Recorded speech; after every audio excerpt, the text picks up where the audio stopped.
Hello, everyone. Good morning, good afternoon, good evening. Thank you so much for joining us. My name is Dr. Mena Ramos, and I am a family physician and co-founder of Global Ultrasound Institute. And we are just so excited to be hosting today's webinar on POCUS utility and application from the Kenyan perspective. Welcome if this is your first webinar. At GUSI, we really believe in the impact of how teaching one can really affect an entire community. And as physicians and as educators, our mission is to transform healthcare by decreasing the barriers to POCUS adoption. And this particular webinar is just incredibly exciting, especially from the Kenyan perspective. We are looking towards these group of experts who will speak about their experiences in POCUS and integrating POCUS at large scales, at national scales, and I think can really serve as a blueprint and as a way for us as a global community, not just countrywide or regional wide, but really globally, how POCUS can be rolled out, lessons learned, best practices, and just very, very, very excited for this webinar, which is the largest webinar we've hosted. We are so excited to host. So without further ado, I'm going to pass the baton to Dr. Bergman to introduce our incredible panelists, and we'll get started. Thank you. Thank you so much, Dr. Ramos. Really appreciate that. Welcome, everybody, especially first-time webinar attendees for GUSI. At GUSI, we're, as Mena was saying, we're a community of healthcare practitioners passionate about POCUS with a mission to decrease barriers to POCUS adoption across the continuum through education and training and community building and longitudinal mentorship and feedback and software to support new workflows. So building an inclusive POCUS community and culture is really the driving force behind this webinar series, so that we can learn from one another, as Dr. Ramos was saying, and best practices and exchange knowledge across really health systems and specialties and cultures. So we're just so honored to have an awesome panel today of POCUS champions and extremely knowledgeable practitioners and educators from multiple areas in medicine in Kenya to enrich and guide our discussion. So I wanted to introduce them today and give them thanks and gratitude for volunteering their time and experience with us. So first, Dr. Bernard Olayo from the Center for Public Health and Development in Kenya. Dr. Kaya Belknap, who's the head of outpatient services at AIC Kajabi Hospital. Dr. Grace Gitemo, senior lecturer and faculty member at Kenyatta University School of Nursing. Rena Juma, clinical officer from Webuye, and of course, Sheila Machete, nurse, experienced POCUS educator and country director for GUSI, as well as Dr. Ramos.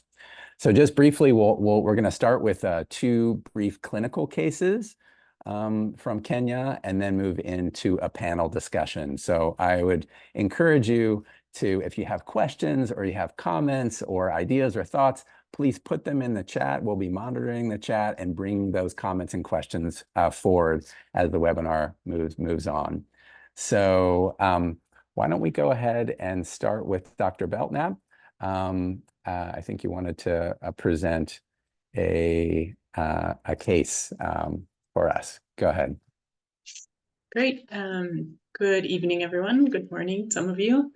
My name is Kaya, and I'm a family physician, and I work at Kajabi Hospital. Those of you in Kenya will know it well. So today we have a case. We have a 26-year-old female who's Gravida 1, Para 1+1. She's now 8 days postpartum from an SVD. She comes in complaining of chest pain, shortness of breath, nausea, and fatigue. You can see her vitals there. Really remarkable only for slight tachycardia, or not slight, remarkable for tachycardia. She says the symptoms have been for the last 3 to 4 days, and overall she just feels pretty unwell. On exam, you find that she's tachycardic but no murmur, no crackles on her chest. She has some tachypnea, but no work of breathing. Her abdomen is soft and her uterus is non-tender and firm, involuted to about 12 weeks now. She does have some edema up to the mid-shin. So you have a differential. You can think of some different things it is. Maybe you could think of more than I came up with there. And you decide to do some investigations. So you're seeing her in the MCH, in the maternal child clinic. So everything that she has to have done, she has to pay for. So finances are an issue for your patient, but you do convince her to get a CVC and some UECs, kidney function and electrolytes, as well as an X-ray and an ECG. All of those are pretty normal. There's some borderline cardiomegaly on the X-ray, but the ECG suggests a sinus tachycardia. Her CVC is normal, and her electrolytes and kidney function are normal. So looking at that, you would like to send her for a CTPA, but she doesn't have enough money for that. It costs about $200 at our hospital to do a CTPA. In our protocol, we could do a formal lower extremity Doppler first, and if that's positive, then just go ahead and treat SPE. But you remember that you were POCUS trained, so you go ahead and pick up your trusty handheld POCUS device and bring it to the bedside and see if you can help her without having her to pay for either a lower extremity Doppler or a CTPA. So first you do the lower extremity Doppler, and as you can see there, that's quite negative. No, the vein is fully compressible and no signs of a DVT. And next you take a look at her lungs. And you can see in the first image, we have good lung sliding. And in the second image, we have good A-lines and reverberation throughout the lungs. So no signs of fluid overload in her lungs and no signs of pneumothorax, which was not quite high on your differential.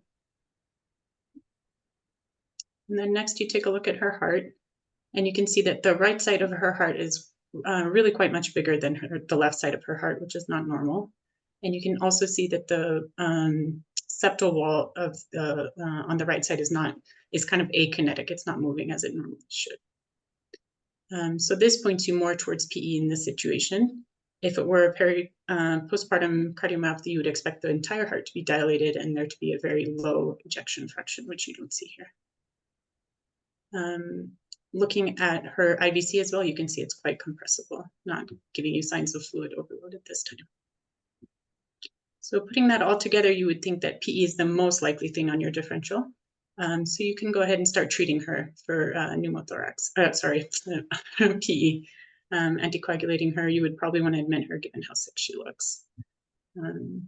And just, yeah, I think the big point is that you were able to use this tool to answer a clinical question that you had at the bedside, and able to save her some money also from a CTPA. This is such a dramatic and really illustrative case. Would you be willing to say, like, if you didn't have this tool at your bedside, what might have been her course, or what might have been the next steps for you, for the patient? She would probably have gotten admitted or had to pay for the lower extremity Doppler. And if that was negative, then we would have probably had to get her a CTPA somehow in order to confirm CT before treating her. If her risk is high enough, you could go ahead and treat just clinically. But I think in this patient, on physical exam alone and on the labs and investigations we had, it wasn't clear that postpartum cardiomyopathy is not as high on the differential. Exactly. So it sounds like it gave you just like immediate answers and that diagnostic certainty to really move forward with the right treatment for her that time. Amazing. Yeah. Thanks so much for sharing that case. That's a wonderful case. Dr. Grace, I was wondering if you could introduce your case from an OB nurse in Kenya, please.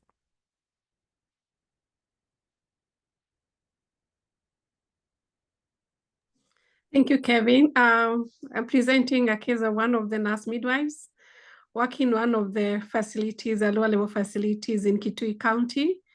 The facility is called Kanyangi. The facility has no theater, it has no ultrasound. And this midwife has to make early decision for the clients whom they are seeing at this level, because they don't have emergency services, neither do they have ultrasound. And we can listen to the case of what this midwife did and how he was able to assist the mother through POCUS, especially in obstetrics. Thank you. Okay, thank you. In our facility, where we admitted a mother who was 28 weeks, presented to a facility with a probe and no labor pains. So after I did my POCUS, I found a mother had a twin, that is multiple pregnancy. We referred her to our referral hospital, Kitui. Comprehensive ultrasound was done and the CS was done. So a mother reported to be happy after the operation was done. So POCUS has really helped us in our facility because actually we can make a right diagnosis.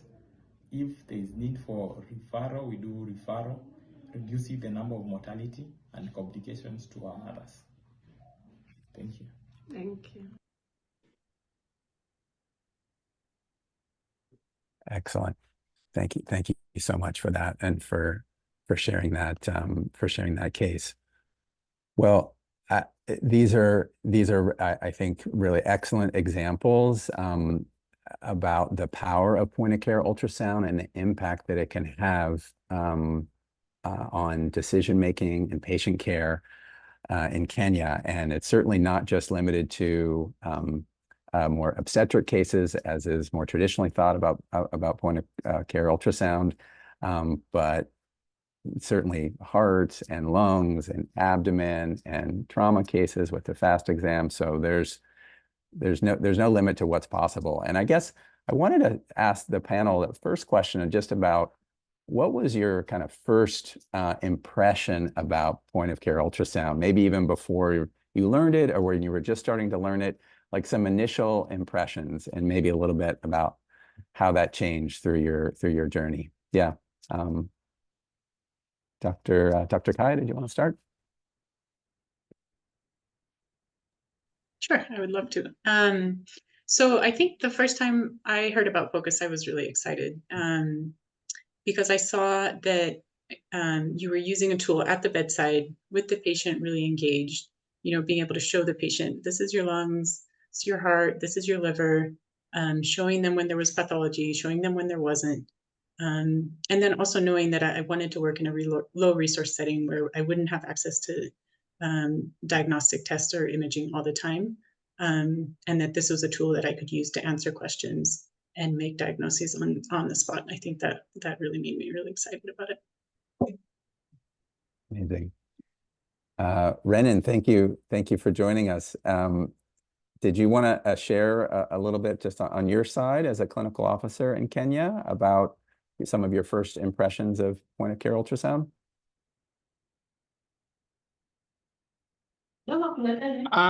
In Kenya, most of our facilities in Kenya, especially I work in an emergency department, and we don't have the ultrasound at these sites, whether it's in the labor ward, maternity, or emergency department. So it becomes very difficult to make diagnosis using POCUS. And most of our staffs lack training and capacity building, and that remains a very, very big issue. I think that's what I wanted to say. Okay, excellent. And Dr. Gitemo, Dr. Olaya? Yeah, thank you so much. I think for me, I'm looking at it from different perspectives. Around 10 years ago, we started working with point of care ultrasound just to help, teams working in maternity units to be able to make decisions, triage decisions on the weekend, instead of waiting for the following, week for them to send those mothers to the radiology department where traditionally the ultrasound has been kept.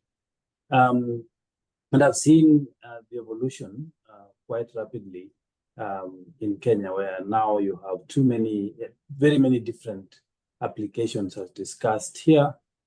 People are using it for different pathologies, different training modules are in place. So at the moment, the Center for Public Health and Development is working with the government just to, bring the government at the center of it and try and make sense of the things that need to happen before we can bring this innovation to scale as part of our health system. So that's really the role of my organization at the moment. And it's very exciting. We'll be happy to share some of the things that we are observing through the process. And one last point, I think now we are seeing, we started with point of care ultrasound, and now we are getting into the whole space of AI-enabled point of care ultrasound, and that will change a lot of things once it becomes mainstream. Thank you. Thank you so much. Dr. Grace, how about you? Thank you, Kevin. I think the first experience of POCUS was when we were to start training midwives on my first experience on POCUS.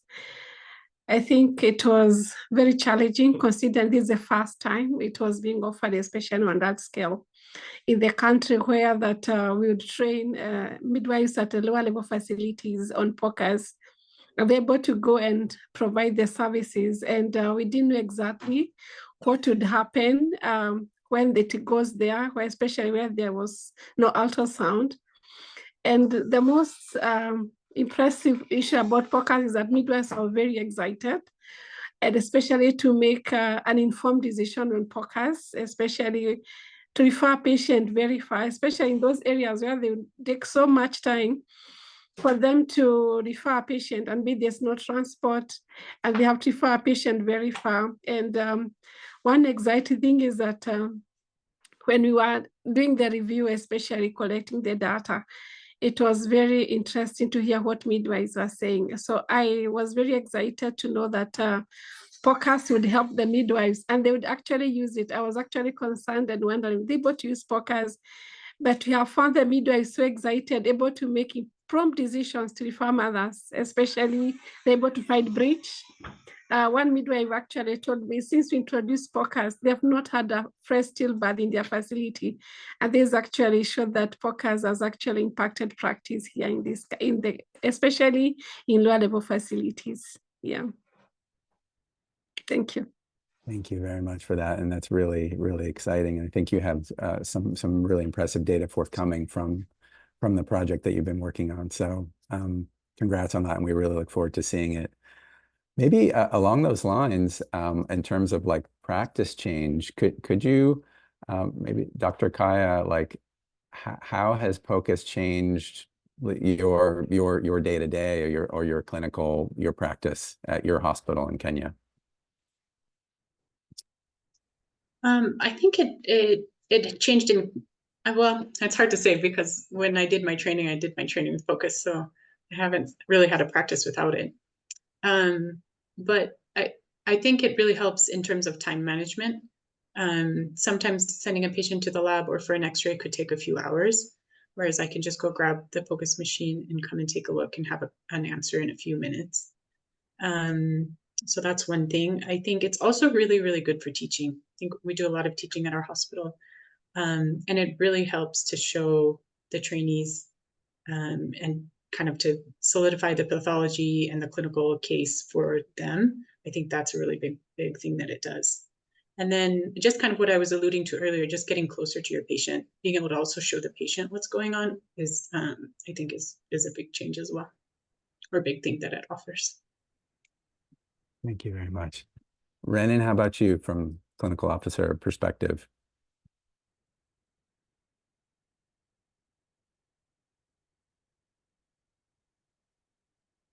Yeah. I think Renan is on mute. Renan, yeah, I think you can unmute Renan.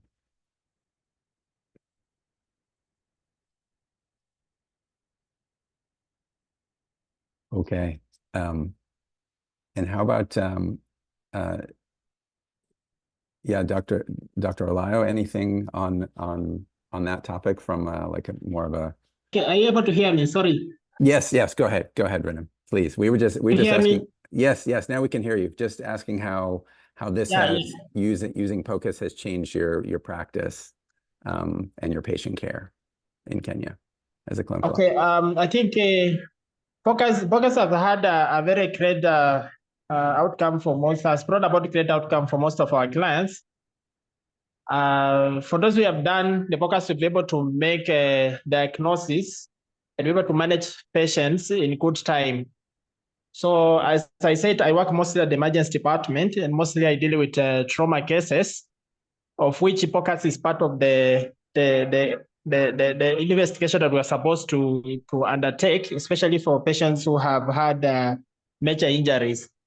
And we find that is of great benefit. Once you do it, you are able to have a proper definitive management for the clients. So I think that's what I can say. Excellent.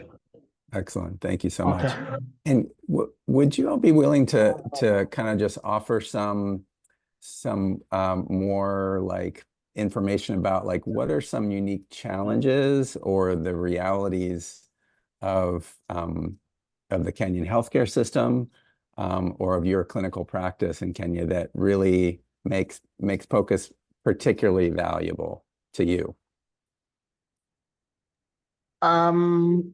Yeah, there have been challenges, especially when you're working in most facilities like level 4 hospitals, and you don't have this POCUS point of care ultrasounds at the various departments, whether it's in the maternity or in the emergency department. Sometimes it becomes a very big issue when you have these critical patients that you want to attend to, and you don't have a way out.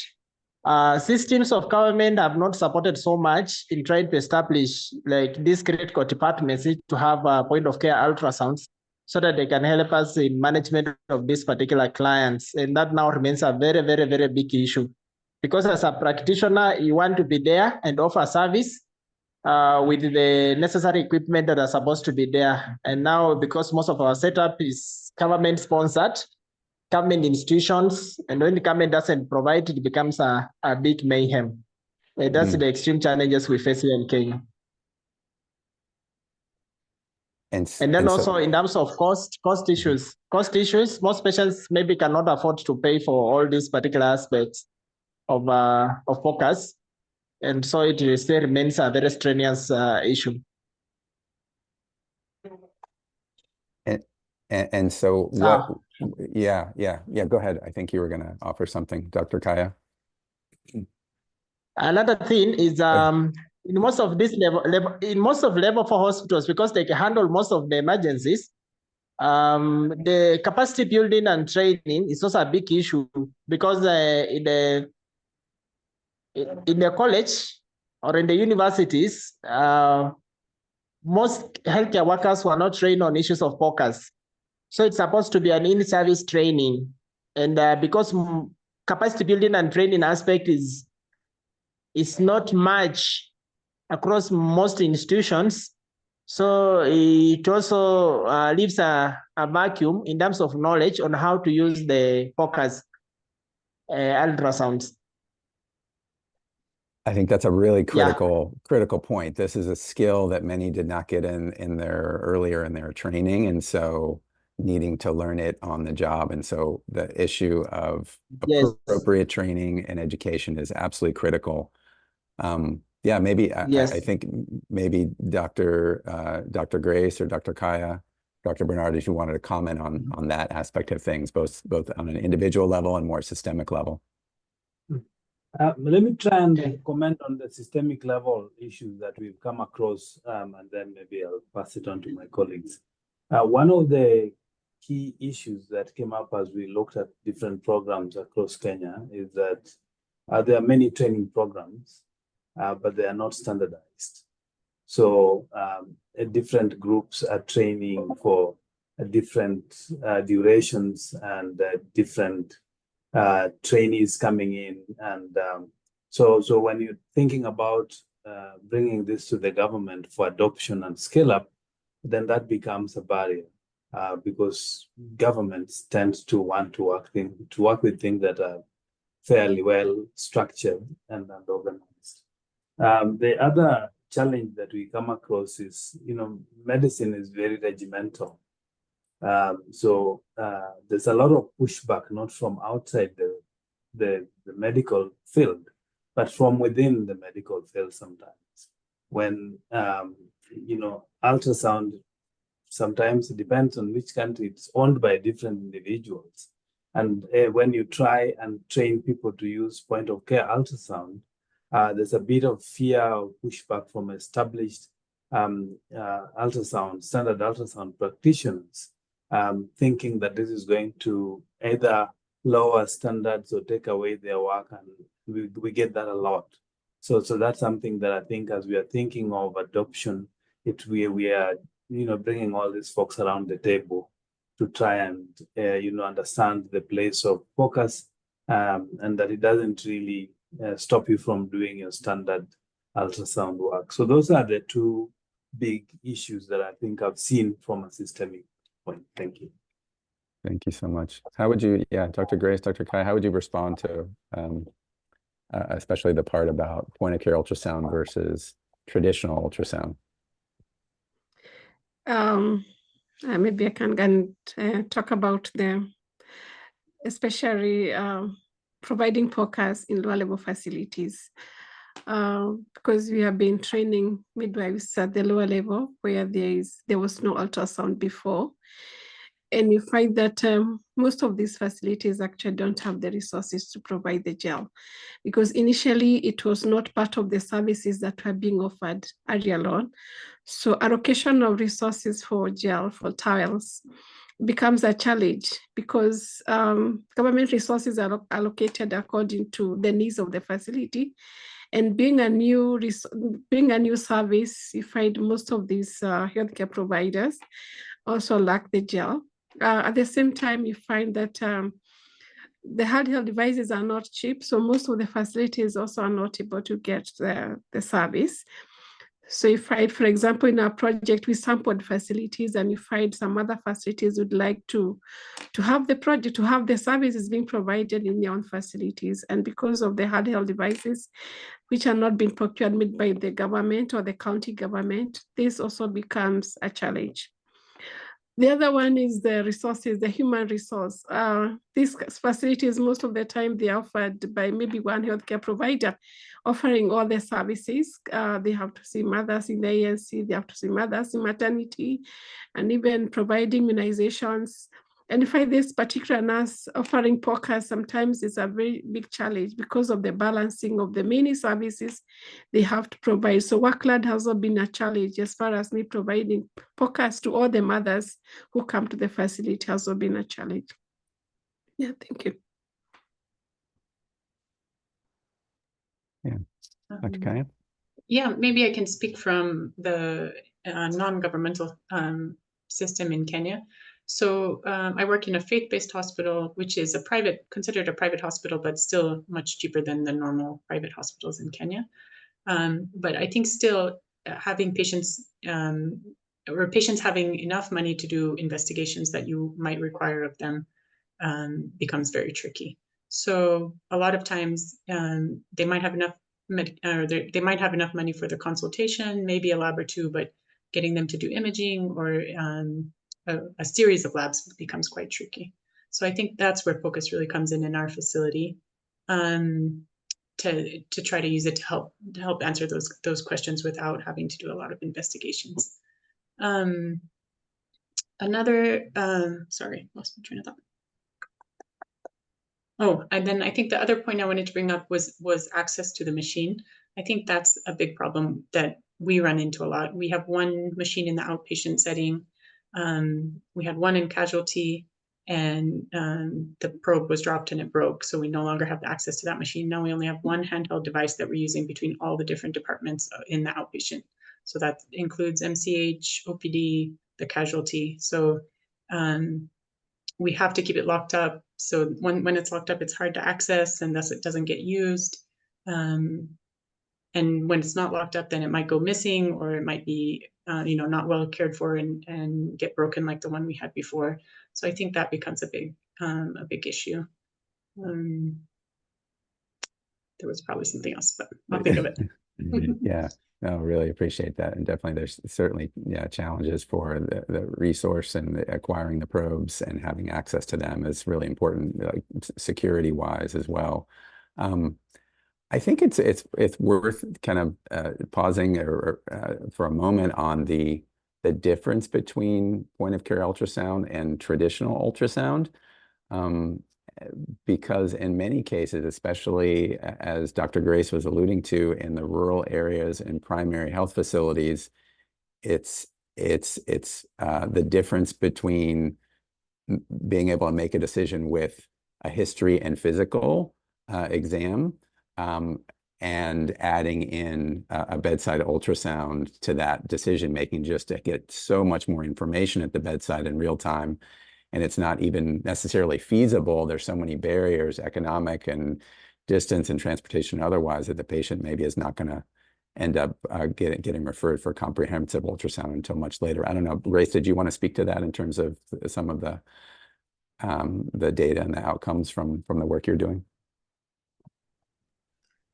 Yeah, thank you, Kevin. I think one of the challenges that we have, especially at lower level facilities, is that they don't have emergency cesarean section services. Neither do they have the big ultrasound machines. And therefore, the midwife has to make a decision early, especially to refer a mother to a facility. And one of the things that we have found with the POCUS is that early diagnosis is very critical to refer a mother, because some of these facilities are very far from the referral center. And you have to refer a mother to be able to go and deliver in a very far facility. So if you wait until this mother is already in second stage, you may lose their baby or the mother in the process. But because they're able to make early diagnosis to refer the mother and be able to take the mother to a facility, they can get emergency services. That has been very critical at this lower level. At the same time, especially when they identify a mother who has multiple pregnancy and all the breech early, especially after 36 weeks, it has become easier to tell the mother to plan for delivery early, because transportation is also a challenge to move a mother from where she is to where she needs to deliver. And maybe they also don't have the transport. So the mother is prepared early to plan to deliver in a higher level facilities. This prevents the midwife from having to have mother coming to the facility in second stage to deliver a breech. So it has really enabled midwives at this level to promptly refer the mother. And also these mothers can also not afford, if they can't afford transport, they can't afford ultrasound, the comprehensive scan. So having them being done POCUS at this level has really assisted them, even the mothers, to know the status of their baby early, because if you refer them, they don't have the money for transport, or they don't have the money to go and do the full scan. So it has come in handy, especially at a lower level facility. One of the midwives has said it actually helps them to make decisions that they know is correct one, and especially on matters of the fetal heart rate. If you have a mother who is obese, they're not able to know whether it's a mother fetal heart or it is the baby's fetal heart. But with POCUS, they say immediately able to know the fetal heart rate. If it is abnormal, you refer on time, early, before you start getting a fresh stillbirth. So it has come in handy, especially in those lower level facilities where the emergency services are not available. Yeah. Thank you so much for those comments, and it's absolutely critical, especially from a lower level facility, to really be able to make a great decision about whether you're going to refer the patient or you're not going to refer the patient. And the more information that you can have right there in the bedside, the better to make the right decision. And there's actually been multiple studies out there from LMIC on POCUS and how the referral patterns have changed with incorporation of point of care ultrasound. So wanted to shift for a moment, and how would you characterize the kind of in your respective areas the state of point of care ultrasound currently in Kenya? Yeah, Dr. Belknap, you work at Kajabi and also outpatient services, and Renan, you're in an emergency department in Webuye, and Dr. Grace working, of course, a lot with the midwives. So maybe if you could each just kind of just tell the participants a little bit about what the state of this is, maybe compared with a number of years back, and where we are and where do you think we're going. Maybe I can speak. So family medicine in Kenya is a rather small specialty. I think there's about 200, maybe 250 family doctors in the country. But we work in different level facilities all over. So I think the family physicians in general have really embraced POCUS and been very interested in it and wanting to learn more about it and to use it in their clinical practice. And then this will play down wherever they work. They will work with clinical officers and medical officers, and hopefully are doing training to help the mid-level providers also be able to use POCUS, and trainees like MOIs and COIs. So I think that's really encouraging. I think just as mentioned earlier, the big thing is often access to a machine. So you might be posted somewhere where you don't have access to a POCUS machine. And as most of you know, if you don't use your POCUS skills quite frequently, then you they might not be there when you need them, when you do have access to a machine. So yeah, I think that in family medicine and in the outpatient setting, it's getting more frequently used. Like Renan was speaking in the emergency room, I think even not with family medicine, but even with other special, emergency room physicians, it's well used. With clinical officers and MOs that run emergency rooms, it's well used. Anesthesia, critical care uses it quite well in our hospital. So I think, yeah, the uptake is there, the interest is there. Yeah. Great. Yeah, I think if I could just add something, I think, Kevin, from just the landscaping that we did for the whole country. Yes, there's use is widespread. For rural hospitals, it's mainly for obstetrics and mainly donor funded. But for the specialists, especially the critical care doctors and family physicians and anesthesiologists, the use in that category is driven by the individual doctors and specialist groups that are using POCUS for some very high, sophisticated procedures, in higher level hospitals where these doctors work. So I'm seeing that, basically an emerging set of two groups of applications. You have the primary healthcare application, largely donor funded, largely for our frontline health workers. And then in the specialized clinical areas where the use is driven mostly by the individual doctors, and even acquisition of the devices in those cases is by the doctors themselves, for most part. We haven't seen much of the government procuring these devices and deploying them in public facilities. So that's something that I think will be coming in the future, now that they're looking at it, as part of the health system. Thank you so much, Dr. Bernard. Dr. Grace? I think the fact that POCUS is not very old in Kenya, and mostly it is being implemented, as Dr. Ora has said, by the research institutions and maybe private facilities. And for the nurses and midwives, it is very new, and especially also the clinical officers. It has not been there for quite some time, and therefore the fact that it has actually been implemented by the donors, I think also the ministry is seeing the benefits of POCUS, and I'm sure a lot of strides be made by the government to see that this becomes part of the practice of the rural healthcare provider, because one of the challenges has been the policy and the guidelines and the curriculums for training these healthcare providers. So that's why it has been ad hoc, where actually most of the people are doing it, especially for research purposes.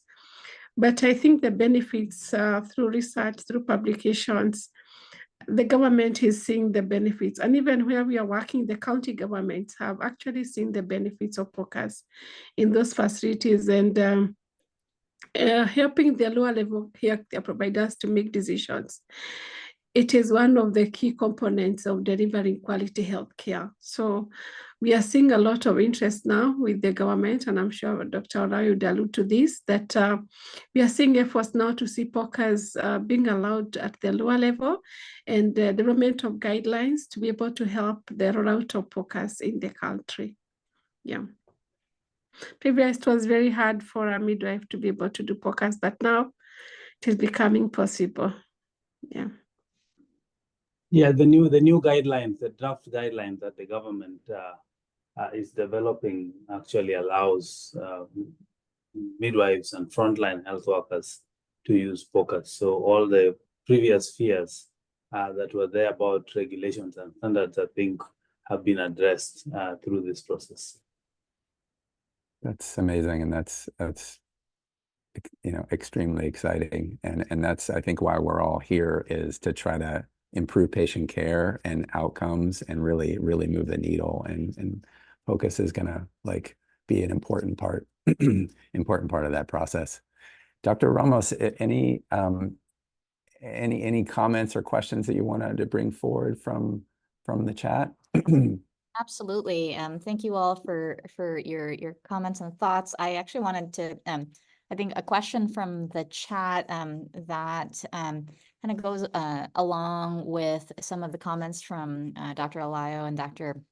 Getemo about this idea of kind of two groups emerging, both from in practice in more rural settings that have been around applications specifically to OB and implemented by nurse midwives and clinicians across the earlier on in the spectrum of healthcare delivery, and also this other group in terms of specialties and specialists that are driving kind of the applications of POCUS in beyond just basic obstetrics. And so a question from Dr. Kate Feibush, who will be bringing handheld ultrasound and working with community health workers and in a different practice setting in Guatemala, a rural setting, just kind of posing this to the group, kind of what have been the most valuable uses for POCUS, and did you have any suggestions on implementation, particularly within the first few weeks? Perhaps some of the lessons that learned from from larger scale projects in Kenya in rural settings, and what lessons could be applied potentially in other settings where there's less access to, say, lots of diagnostic imaging. Any thoughts from the group? Thank you, Ramos. I think Kenyatta University is the first one to have a large-scale implementation of POCUS and training 500 health midwives and lower-level healthcare providers, including clinical officers and medical officers. One of the benefits especially of this is that at the lowest level is where actually very critical services are needed for the handheld, because they don't have especially the large machines. So at this level, it becomes very hardy to make very clear decisions pertaining, especially we are doing obstetric POCUS.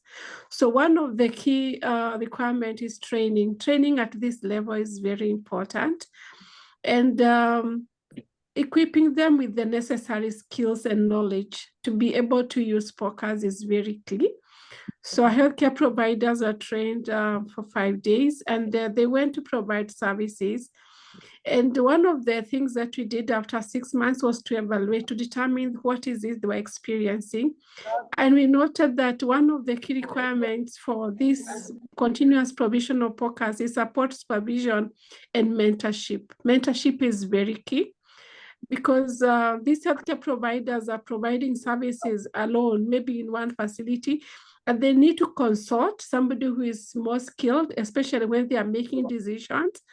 So they need a lot of mentorship. They need a lot of support, supervision, providing technical support, because using the device for the first time and they have never maybe had it before, and considering that in these areas they are very far, they need a lot of technical support to be able to provide the services. So we have also realized that one of the other things is to provide them with resources. It is very key for these people to have the resources, like the gel and the towels.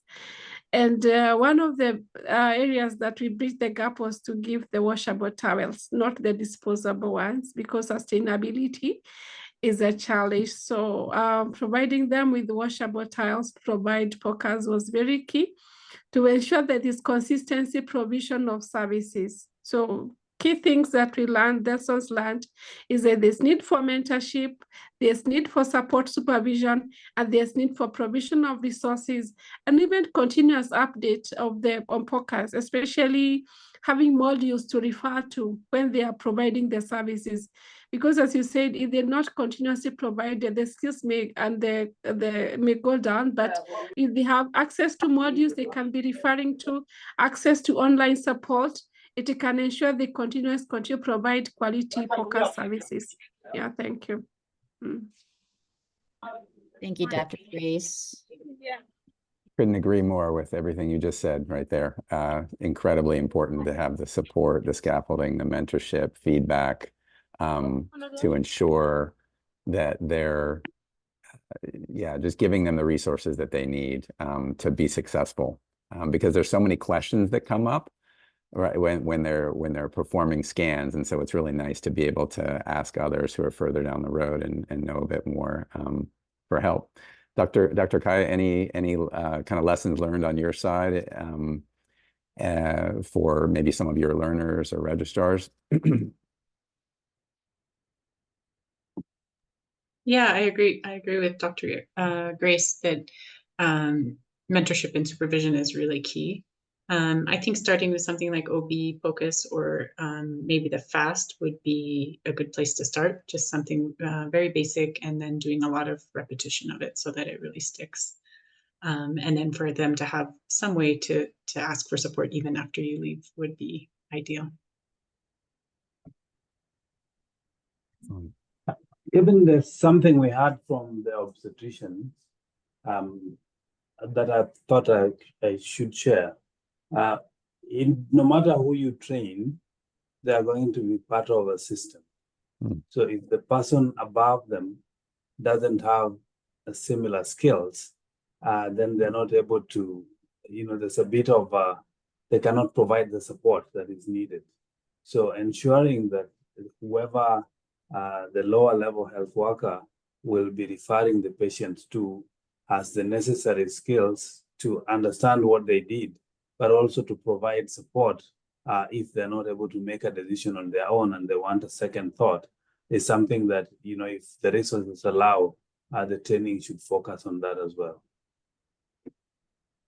Otherwise, the mentorship becomes a problem.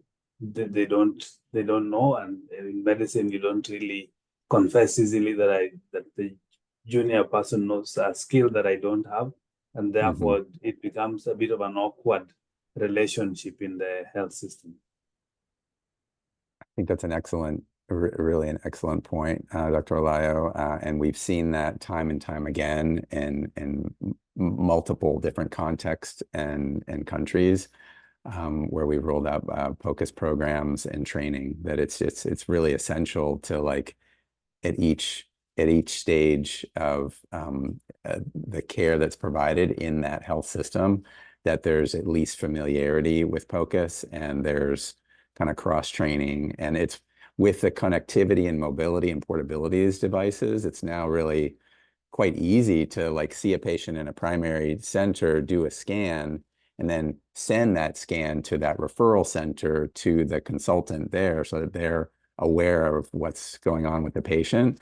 But yeah, it's a point very, very well taken that everybody's kind of on the same page and invested and bought in, because it's really focusing, you know, this is what's better for the patient. So yeah, thank you for that. Along those lines, any other like challenges or things that you have encountered in rolling out your particular POCUS projects and initiatives that you wanted to share? And then a last couple of thoughts about just like next steps for Kenya and new directions with POCUS and yeah, please go ahead.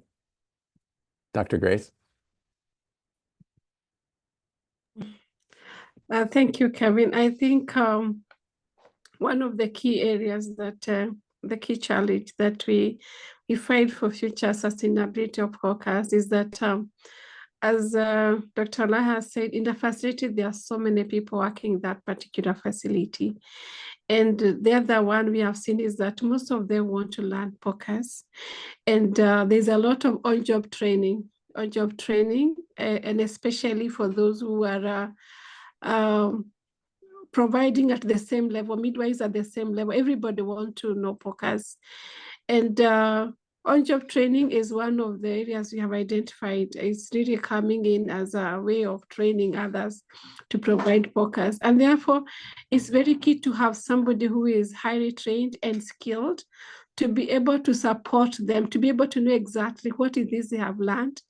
So having county mentors, we did sub-county mentors who goes to oversee what is actually happening, because you have to ensure that everybody is trained, including the manager. And one of the areas of measures you're finding, especially for sustainability, is also training the county health team, especially the productive health coordinators, to see that they're able also to see how POCUS is being implemented. The other one we like to see is especially data reporting on POCUS. That would also help in making decisions, especially as far as quality of healthcare is concerned, especially the indicators for health. For it to be very good for them to document the POCUS and report the findings even to county level, so that data is used as evidence for rollout in other facilities. Because once you do POCUS, you make a decision, it assists in the provision of quality care. That informed their policymakers to make more decisions pertaining to POCUS. So it is very important that anybody who wants to roll out POCUS sees that everybody is trained, not just one person in a facility. Everybody in that particular facility at that level have the skills and competence to provide POCUS. It will be very important so that it doesn't become like it is today, that tomorrow there's no service, or somebody feels I don't know, but another person knows. So training everybody in a facility will be the best thing in the next rollout of POCUS becomes facility-based, not individual-based. It will be very good to ensure continuity and quality of POCUS.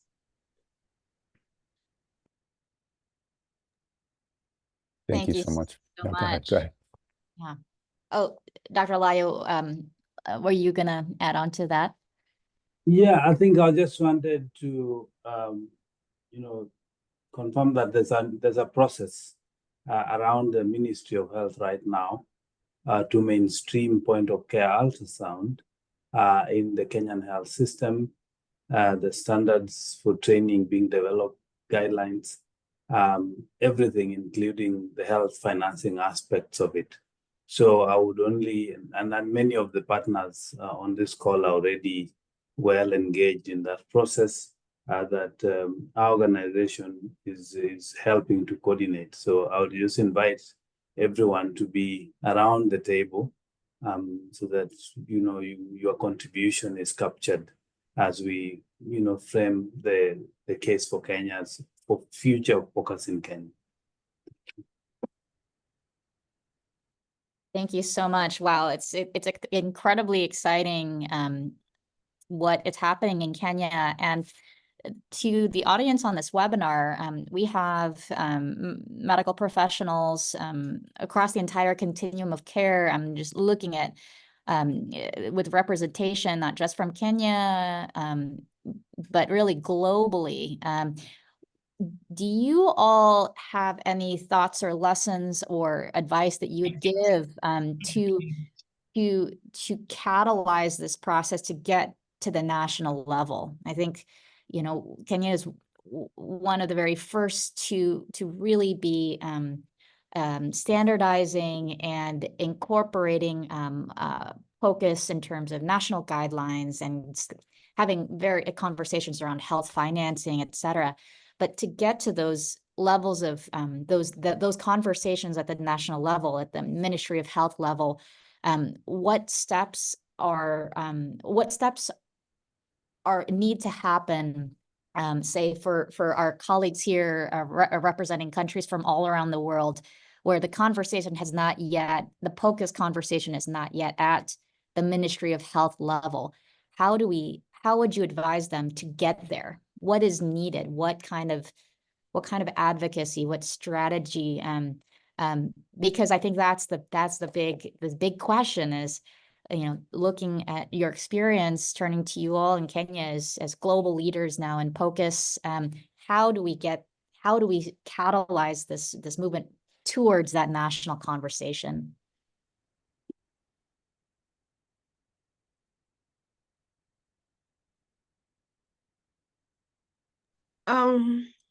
Maybe I can go ahead. And one of the things that I always say is that every every government of every ministry would like to provide quality. And maternal health care is one of the indicators of quality healthcare, especially as we're providing POCUS, obstetric POCUS. So having the data and the evidence that shows that there is actually input, or there is some data that shows that this service is actually impacting healthcare. That is the first thing that is very important. And data does not lie. And when there are findings that shows that because of POCUS, these are the outcomes, then any government institution like to focus on that. So I think the first thing is to provide the evidence that this service is impacting healthcare.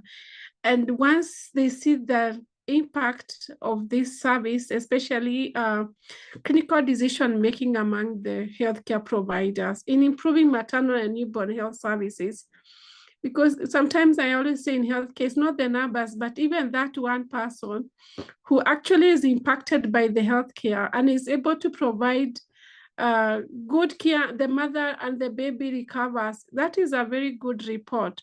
So I believe the first thing is having the data. Collaboration is also key. It is very important for various healthcare providers to collaborate and work together as a team, because the goal is one, especially as healthcare providers, is to ensure that the mother, the baby is well, or the patient recovers. So working as a team and seeing that it is not my work, it's not my cause, it's not my decision, but how can we be able to work together? Because if maybe the radiographers will say, this is our job, but we see how many radiographers are there in the country, or maybe physicians, how many they are not many, but all of us, we work as a team. The overall goal is the same, to provide quality care to patients. So collaboration among healthcare providers can be very good to bring about this conversation. Once we agree together that this service is good, we can bring this conversation to the Ministry of Health. Thank you. Thank you so much. I wish we had more time. So many more questions for the panel, but we are at the top of the hour. So we'll just wrap things up. I just want to thank all of our panelists, Dr. Alayo, Dr. Gitemo, Dr. Belknap. Just, I think I want to summarize a couple of key points that were brought up. One, in the early stages, particularly of POCUS integration, the importance and need for training, for longitudinal mentorship, for collaboration around the quality of care, and centering our patients around that conversation of quality.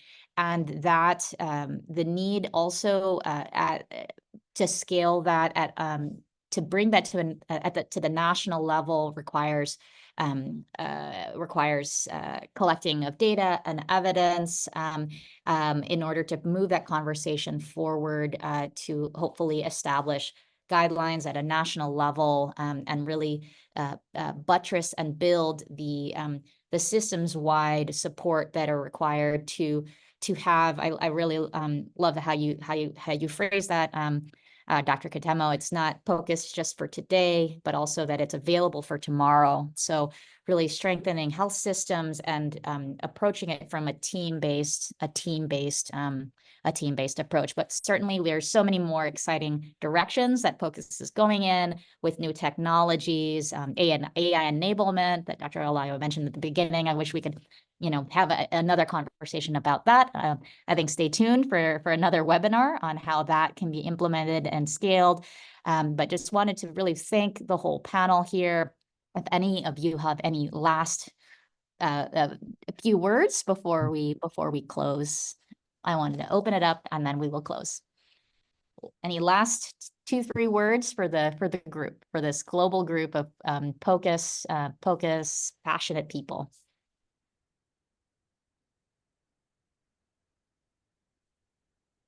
Okay, I think we've said it all. Well, thank you all. Dr. Bergman. Thank you all so much. On behalf of the GUSI team, thank you so much, and we will see you at the next webinar. Bye-bye. Take care. Bye-bye. Thanks. Thanks, Dr. Buckman, Dr. Kitemo, Dr. Alayo, Brennan. Thank you. Bye, everyone. Have a great day.